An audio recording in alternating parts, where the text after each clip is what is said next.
Should you use Xrider or a compressor? It may seem like they do the same thing, but they're actually very different.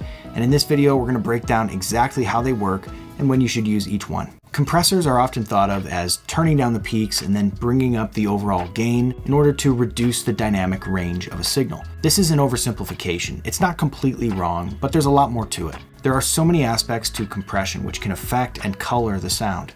Things like the electrical component that's used, whether it's an opto, a FET, or a VCA, the character of the attack and the release of the compressor. All of this can have a massive impact on how the compressor colors the sound. The important thing to note is that if you're using a compressor, it's going to color the sound. It's going to change the response.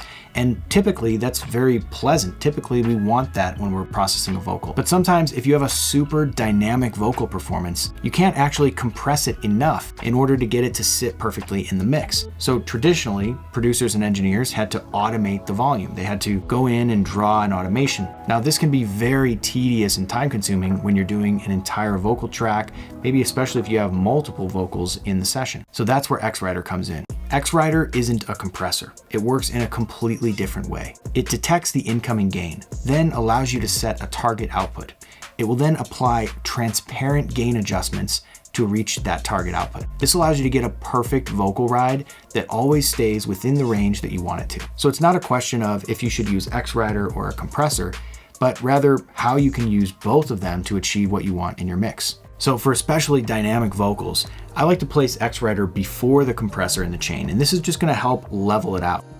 You'll notice here that if I don't have Xrider in, the compressor has to work a lot harder, which is going to, again, color the sound more, and it might actually sound a little over compressed at times. When we put Xrider back in, it makes the compression even smoother. Be bad if I wanna be bad if you wanted me.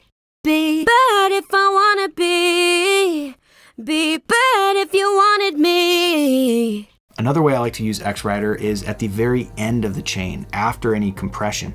And this is great if you want to just tighten up your vocal, maybe that final 1 or 2 dB, just to make sure it sits perfectly in the mix. If you try to do this with a compressor, you'd start completely changing the tone and character of the entire vocal chain. So it's best to do it with Xrider completely transparently. So that's the difference between Xrider and a compressor. Xrider allows you to completely transparently adjust the gain of the vocal so that you can keep it perfectly in the mix. Try it out in your next session and experiment with different placements with your compressor to always get that vocal performance that sits perfectly in the mix.